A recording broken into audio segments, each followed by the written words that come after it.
Hello, everyone, and welcome back to Freely Nourished, the podcast that empowers you to break the cycle of dieting by teaching you to nourish your body well. I'm your host, registered dietitian Erin Casey, and I'm also the owner of New You Nutrition Counseling, where we believe that you can reach any of your health goals at any body size. So if you are ready to let go of that toxic, shameful cycle that is dieting and focus on your health over weight loss, join us. We are here to support you.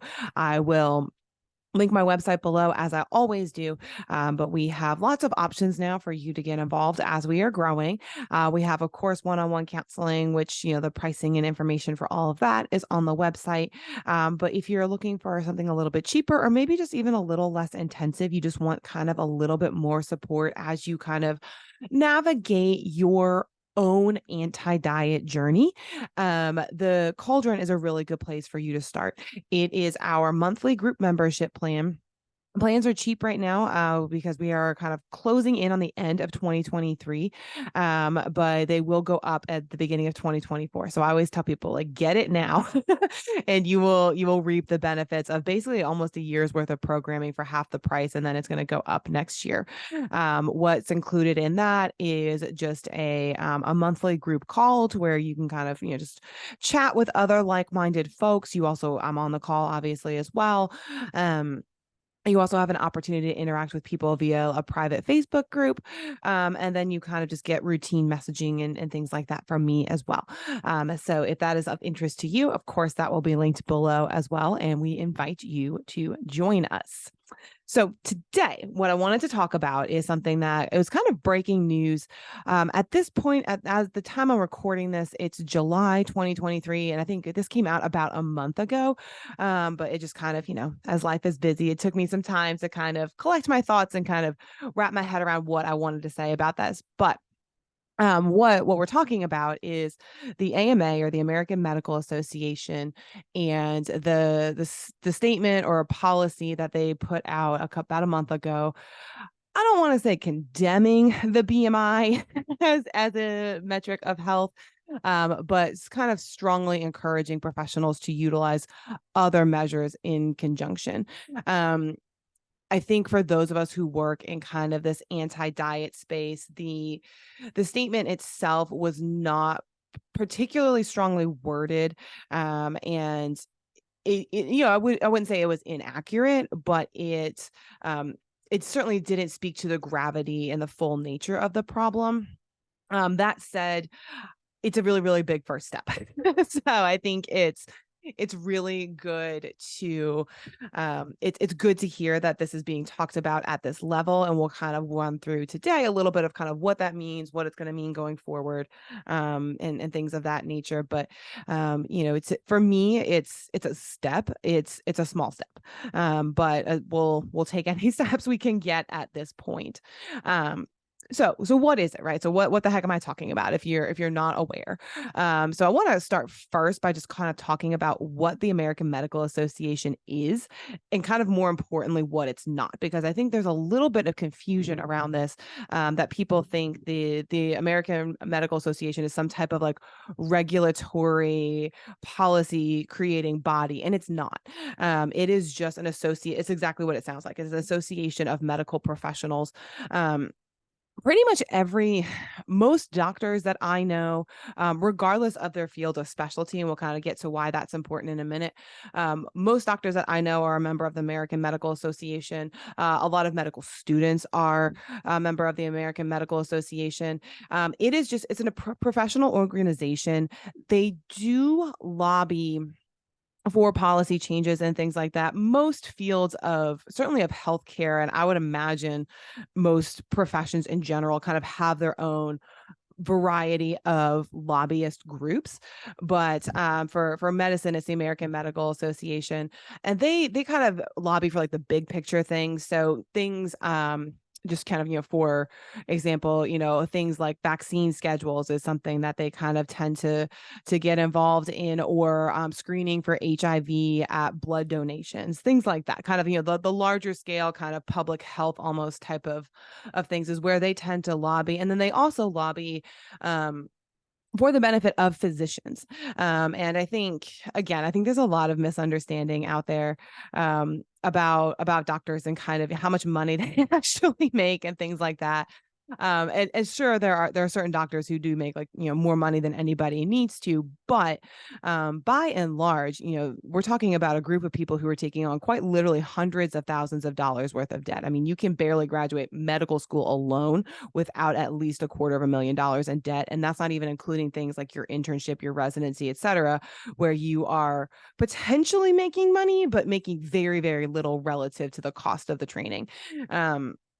So I think it's just kind of important to take a step back and recognize that while American healthcare, yes, is so broken and so expensive and so inaccessible because of the cost to so many people, most of that cost is actually not going in the physicians' pockets themselves. It is going to the larger hospital system that they are a part of.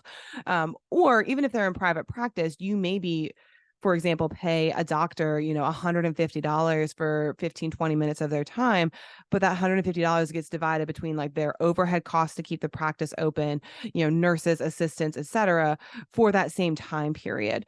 So it really, you can make money in medicine, but it takes a long time for the income to build up. And we all know that I'm not like always the biggest fan of all doctors. That said, like, most doctors are good people and they want to do good things, and they deserve to be compensated for their hundreds of thousands of dollars and, many, many more hours that they spend training.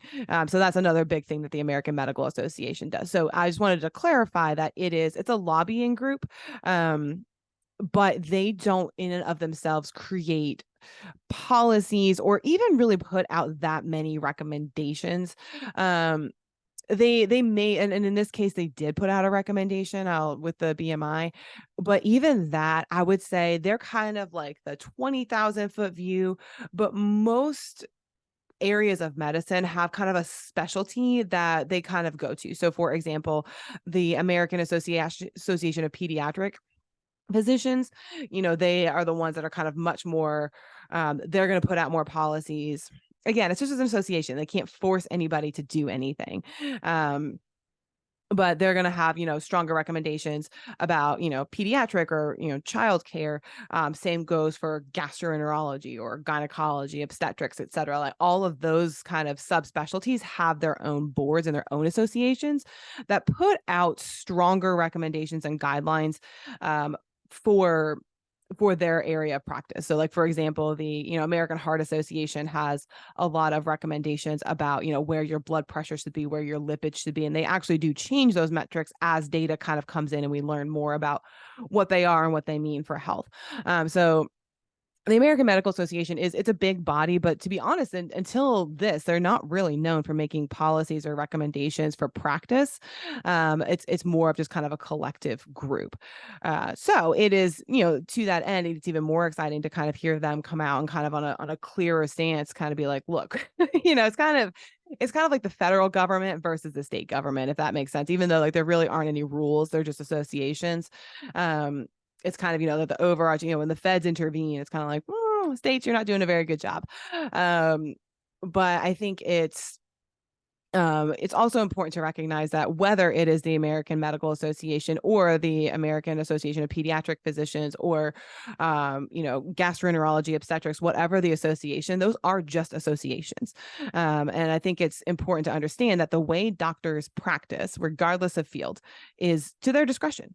There are laws, obviously, that they have to abide by. And if you live in a red state like I do, there's a lot more laws now that they have to abide by. But the idea of kind of like malpractice and stuff like that, it is not clear cut guidance. A lot of it is just kind of you have to prove that harm was done and things like that. And it's very much a case by case basis, which it's good and bad, right? I think if we had clearer or stricter guidelines, that would restrict the way a lot of physicians practice. At the same time, it might also provide more clarity. But I think it's important to note that, there's good doctors and bad doctors, right? We know that. There's no surprise there. And that goes for any field.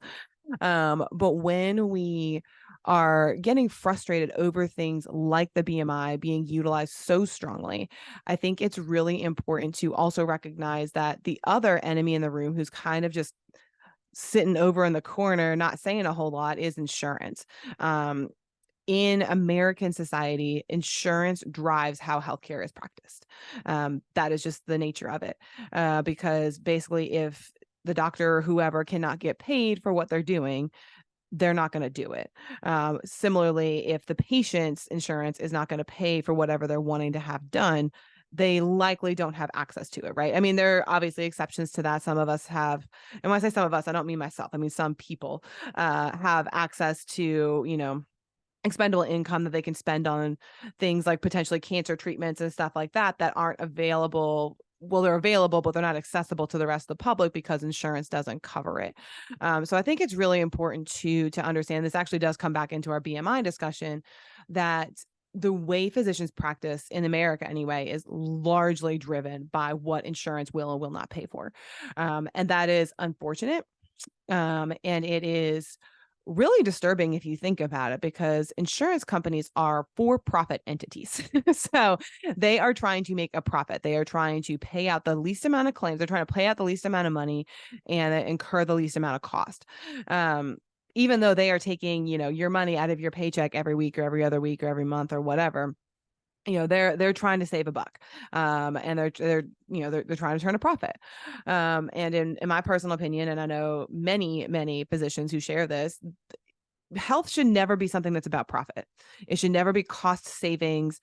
Are there things that it makes sense to like do them in a sequential order? Like, for example, if your shoulder hurts, well, we don't necessarily need an MRI right away. Maybe we just need to kind of assess it, do some PT, see if something happens first. I think we can be good stewards of the money of whoever is paying for it, whether it's the government, the insurance company, the patient. But I also think there's just no room for profits. And I think, unfortunately, very often the doctors and the hospital systems and the insurance company all kind of get intertwined into one. And that's truly not fair to the physicians. And you all know that, like, it's rare for me to come on here and defend physicians. So, if I'm saying that, like, it should kind of carry a little bit of weight for you. Um, so I think it's just kind of important to recognize that there are several things at play. There's two kind of for-profit entities in any healthcare system. That is the hospital that's kind of running the show. That's also for profit. So a lot of the cost and stuff like that associated with it, whether insurance pays it or not, is associated with that hospital wanting to drive profit. It's not just about the services rendered. And then and the way hospital systems do things, the things that they prioritize, the things that they give money to, are the things that they think are going to return money. So like surgeries are a big option. Little lowly dietitians like myself get basically no money, not even in terms of our salary, but in terms of like department funding for like printed materials, staff relief, like stuff that we need to do our jobs, office space, etc. We get very, very small portion of the pie in terms of what the same system spends on other things that is going to give them more money for their spent dollar, if that makes sense. And then the other for-profit entity is the insurance, which will come into play in just a bit. But why insurance has such a vested interest in the BMI is a big part of, one, why we are where we are, and why the problem is so big and so large in terms of BMI. It is also a very, very big reason as to why it probably took this long for the American Medical Association, or any medical association for that matter, to openly and actively denounce the BMI. So I think it's really, really important to kind of get that full picture of kind of how healthcare works. And that's obviously, bird's eye view, but and kind of where the American Medical Association fits into it. This is actually a very small piece of it, but it's still a step in the right direction. So let's talk about it. So what actually happened is, in June, the American Medical Association, they had their annual meeting, and in that meeting, some of their delegates actually issued a statement, kind of, and they call it clarifying the role. And if you are just listening and can't see me, I'm doing heavy air quotes because, one, that's actually quoting what it is, but they're basically recommending that a policy change in terms of BMI. They're not recommending that the BMI be used as a sole measure of adiposity or fat mass anymore. So if you hear me say adiposity throughout this episode, just know that that means your fat mass, or like fat mass percentage. So they're recommending, originally the BMI was kind of utilized as this bogus, we'll get into that in a second, bogus screening tool to determine whether or not people were carrying excess fat mass. The reason why was because then we also had this notion that excess fat mass is associated with other diseases. Why that is problematic, right? So that's the way it was. And the American Medical Association has now tried to kind of clarify that that should not be the case. But let's take a couple of steps back here first and understand kind of, what is the BMI? I've done a whole episode on it, so I don't want to dive too much into the details today, but I will also link that other episode for you to listen to. I'm going to give you like a very quick and dirty rundown of what the BMI is and how it's been used. And then kind of focus more on why the American Medical Association said it's problematic. But if you want more detail, just go listen to the other episode. But basically the BMI was a scale. It's literally nothing more complicated than your weight divided by your height. That's all it is. There's nothing more fancy than that. And it was developed by a statistician. He was a Belgian statistician in the 1830s. His name was Quele. I never am quite sure how to pronounce it, but I will put it in the description below. He, it was 1830s statistics, right? Like we only had access to so many people. I think his sample size in doing it was like less than 1,000 people. They were all men. They were all Aryan. And honestly, his goal was never to utilize this as either any kind of predictive index for health, or even as any kind of like descriptive index of health. It was more of, it wasn't supposed to have anything to do with health, and it also wasn't supposed to reflect anything about the individual. It was meant to, on a population scale, simply describe kind of what is the average size to, like, he was just playing with numbers. It was just meant to describe what is the average size of humans. And again, this is at this time, it's all men. And he noted all of those things. He never said that it was supposed to be anything more than that. It's all men, it's, all white, all Aryan. And it was just meant to be a descriptive metric to kind of just, as a society, this is how big humans are. Isn't that interesting? He was just playing with numbers, as statisticians do. That's what they do. That's why they, did it really mean anything? Not particularly at that time. And even he said as much. He was just playing with the numbers. In the eugenics era of the kind of like late 18, but like kind of more early 1900s, it became kind of, somebody stumbled upon it. And it was kind of like, aha, this is a way that we can prove that, white Aryan folk are a superior race. And it was actually then weaponized as a way to better kind of characterize, like, this is Aryan people, and like, look at all of these, I don't know, Slavic and Jewish, and I don't even know that they got into like, the race thing too about like Black people, but like, look at all these other types of people and their BMIs are so different. Like clearly they don't fit this bell curve that was built on one type of person because they weren't included in the development of the bell curve. But aren't they inferior? That was kind of the way that it got transitioned. And then medicine got a hold of it. And they're like, oh, well, this is a way we can, kind of, I would say between the 1920s and the 1950s is when it really took off in terms of like healthcare. I think everybody, when the eugenics era started and kind of, Hitler and his crew were taking charge, we all kind of knew that, this was a little nuts. Like trying to prove that humans are physically superior is a little nuts. But then interestingly, medicine took this stance of, well, they're less healthy, which is also not true. And we now know that. But it's just interesting how the verbiage, it changed, but it didn't.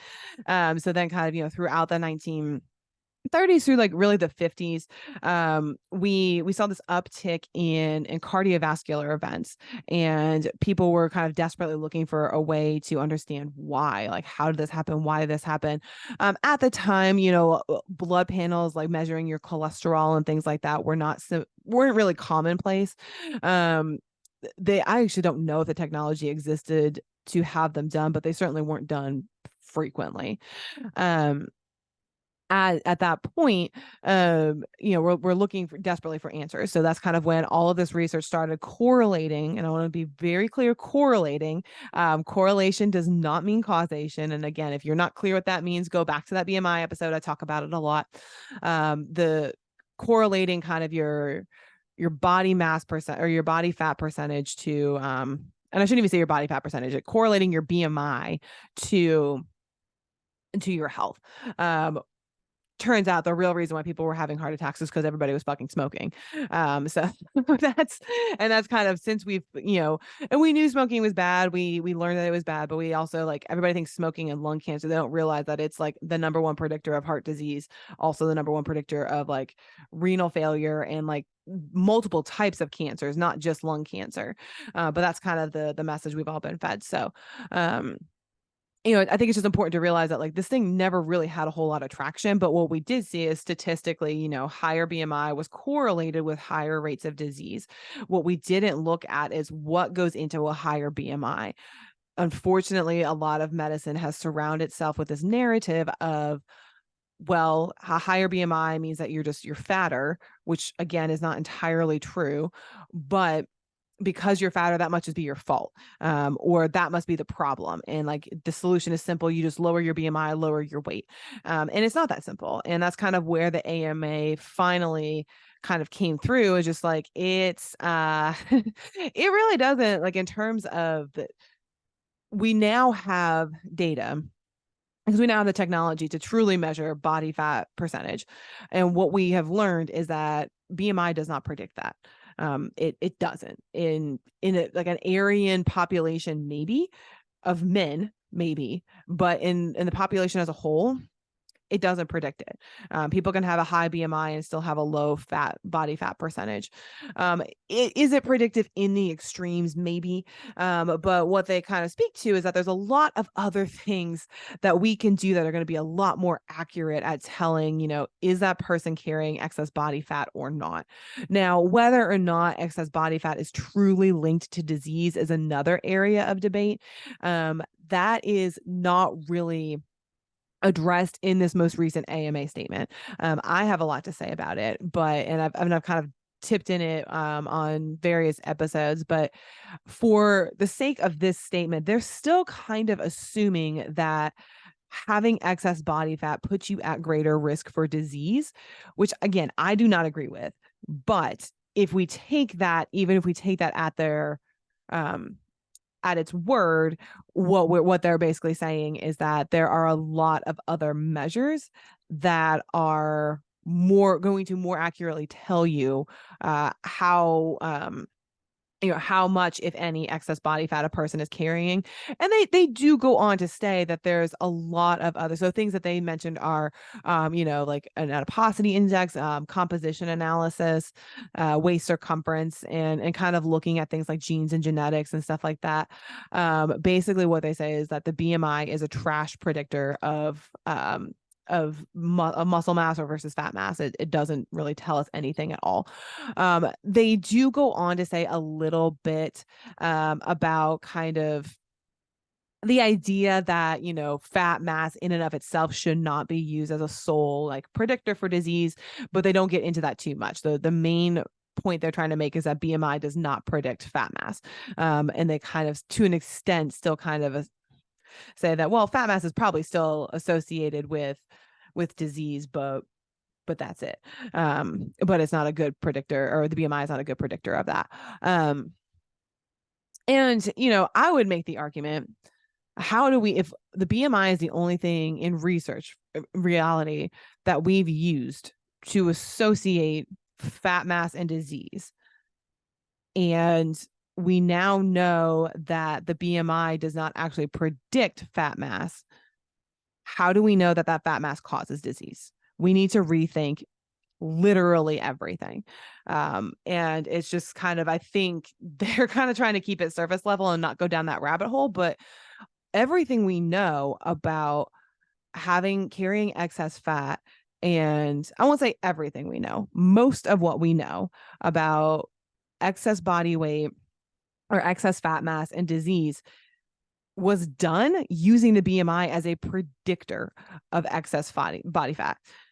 You're telling me right now that we know the BMI does not predict excess body fat. So any study that has come to any conclusion about excess body fat in disease that used the BMI needs to be thrown out. I'm going to say that again. Any study that has used the BMI as a predictor of fat mass and then showed any type or drew any type of conclusions about fat mass and disease needs to be thrown out, because the whole premise, the whole idea that the BMI predicts excess body fat is flawed. We know that now. So I think it's a very powerful statement, but they didn't go as far as to say, this is trash, we need to rethink everything. And I wish that they would have. I really, really do, because I think that that's a really key piece. They said that it doesn't predict, and I think we're kind of just hoping that people would get there on their own, but you got to say that right. So that's kind of my frustration. And then then they of course didn't speak to any of the ways in which we know that like body fat, like we don't have an idea of as to what body fat actually really does. They did speak to, and I was proud to see this, they did speak to the harms done. So they spoke to the idea that having a higher BMI definitely creates weight stigma, which I was very proud to see that word in the statement of itself. Weight stigma, if you're not familiar, is basically just the idea that people who are in a larger body typically receive worse care. That is based on fat bias of providers. So it is based on providers, you go in for a cough and they say, well, you need to lose weight. And they're not running the same labs and tests and the same diagnostics. They're not given the same medications because the continual blame is on the weight, which means it's on the patient. Again, it goes back to that assumption that like, well, if your BMI is higher than the average that we used, that was created using only white Aryan men in the 1800s, then like that's somehow your fault and like you need to fix that on your own. We're not going to help you until you do. It also makes people who live in larger bodies or have a higher BMI, it makes them a lot less inclined to go seek healthcare because of that. They've faced that stigma before. There's actually a couple of studies that they're devastating, that have come out recently that, teens and young adults who have faced weight stigma in healthcare, I mean, like it increases suicide risk, which I think let that sink in for a second, because I mean, it's, we talk about psychosocial pressures, we talk about, depression and anxiety. And I don't think unless you struggle with those things on your own, I think it's really hard to conceptualize how bad that can really get. But I mean, we're talking teens and suicide. I mean, that's pretty damning. To me, that in and of itself is a reason to never use this measure ever again. So I think I am glad that the American Medical Association did point to some of the harms done, and basically said that we can't use this to assess fat mass anymore. We need to use a variety of other factors. And I wish they would have gone so far as to say that also means that we need to throw out a lot of the data and a lot of what we think we know and use these newer measures that we know actually are more predictive of fat mass percentage and rerun the studies, basically. So actually take what we thought we were measuring, which is looking at differences in fat mass, and see if that really does correlate to disease. Because honestly, we still haven't unpacked that because the bias has been so strong. So I think it was a good statement. I'm glad they made it. I wish it would have been a little bit stronger. The other thing, and probably part of why it wasn't stronger, and we'll kind of wrap with this one, is back to our buddy insurance and for profiting. Insurance has used the BMI to deny a lot of claims and payments. It has also used it to mandate that, physicians, if they contract with an insurance company that has this requirement, which all insurance companies do, the requirement is that they screen for BMI. And again, this wasn't this wasn't really based on data. This is just like insurance companies saw an opportunity to not have to pay money. So they made providers screen for BMI. And part of that is because, yeah, okay, the BMI is like all you need is a person's height and their weight. That's very easy to obtain in an office setting. So they made you obtain it. But if the person has an obese or overweight BMI, they have to acknowledge it in every single encounter with you, and they have to intervene, quote unquote, in every single encounter with you. So that's part of the why that doctors, you go to the doctor for a cough and they're like, oh, by the way, you're fat. It's and a lot of doctors feel very icky about doing that. Like, to be clear, a lot of doctors don't. A lot of doctors kind of I think convince themselves that's the right thing to do so that they feel better about doing it. But I know plenty of doctors that feel really icky about having to do that. But at the same time, if they don't, insurance won't pay for that visit. And basically, they either have to chase the money down from the patient or they just don't get paid. And that's not right for them either. So I think it's encouraging to hear them speak out about it. But I think they're also trying not to bite the hand that feeds, i.e. insurance, because insurance is still wrapped up in the BMI as a predictive index. It's not. And again, this goes back to my point earlier about for-profit entities shouldn't have no place. Like, this should be about the science and nothing but the science. And the reason why we have gotten away with bad science for so long is that for-profit entities, primarily insurance, but also hospital systems, have driven over and over and over this BMI as a predictor of disease. Let's like charge higher premiums for the patients that have an obese BMI. Let's deny certain services to patients who have an obese BMI. Let's charge more for patients who have an obese BMI because now we're adding layers to the encounter so that physicians are not only having to talk about it, but bill more for those visits because they had a counseling session, whatever that means. So this whole system is rigged on the BMI. And I'm really, as much as I wish it was a stronger statement, I am really proud of the American Medical Association for making it, because it is going to be really dramatic. What the changes will be, I don't know yet.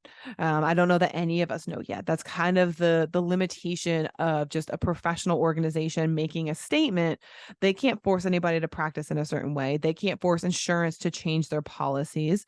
They can't, make it legal or illegal to do any of these things. So unfortunately, I think the impact of this will be relatively small. I don't think that there's going to be a very big difference in kind of how we're seeing things practiced. It's not going to necessarily change insurance companies or the things that they cover, or how they cover it, or how they tell physicians to practice, but it's at least a step. So I think it's let's stay tuned and kind of hope for the best. But unfortunately, this wasn't the biggest hurdle. So it's not going to be the biggest win either. But I think it is, I think it's an important first step. So with that, I will leave you, and I hope you all have a wonderful rest of your day, and I will see you next time.